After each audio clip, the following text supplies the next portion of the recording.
All right, so we're going to expand this problem to the fourth power, and we have to answer in a certain way. So our answer format is going to look something like this. There'll be an A, then a B that is multiplying a root and C, and then it says here that the A, B, and C that in the format of our answer, they have to be integer numbers. That's what this means. They are an element of the integer number set.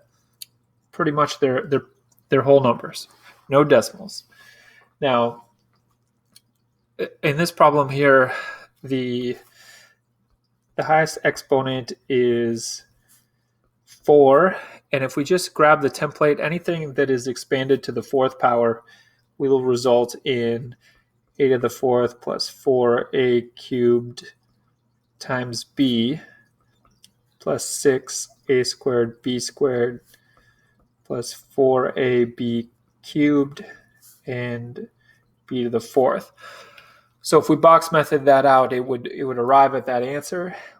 And in the problem, A is 2 and B is the square root of 10. And we're going to substitute those in. Now, the square root, I'm actually going to instead use this as 10 to the half power. That is the same thing. And this is going to allow us to do some exponent rules a little bit easier. So if we substitute those in, then that would look like 2 to the fourth plus 4 times 2 cubed times 10 to the half plus 6 times 2 squared 10 to the half squared plus 4 times 2 times 10 to the half to the third plus 10 to the half to the fourth. Okay, so some of these are easier to do than others. This one will make 16. And this is 4 times, well, this will be 8. 4 times 8, 32. And then 10 to the half, there's nothing, so we're not going to multiply that by 10. This is to the exponent. And over here, this would be 6 times 4. And then if we do power to a power, we multiply these.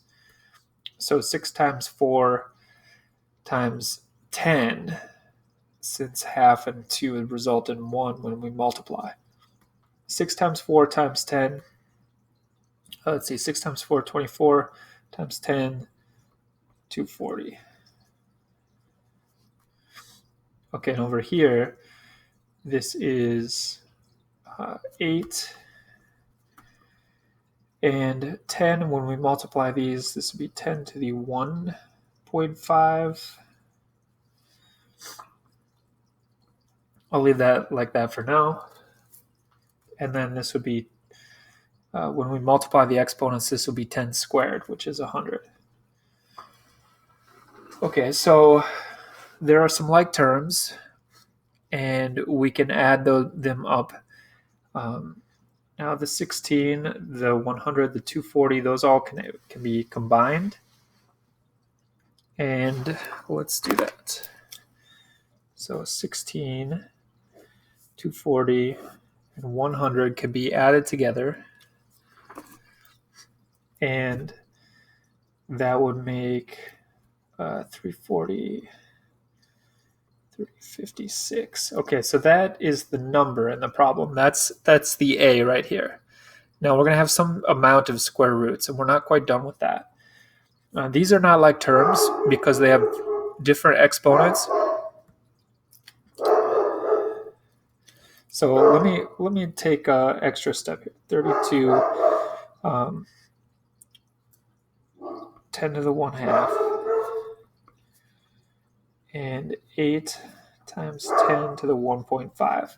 Okay, so now we're going to actually deconstruct this term right here. Ooh. Disregard the dog barking. So this is the same. So the 8, and now we can reverse the exponent rules.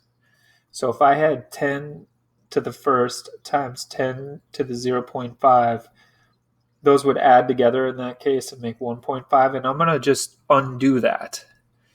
And this would be 10 to the first times 10 to the 0.5. And these can be multiplied. That makes 80. 8 times 10. We can't multiply this because we don't exactly know what number it is.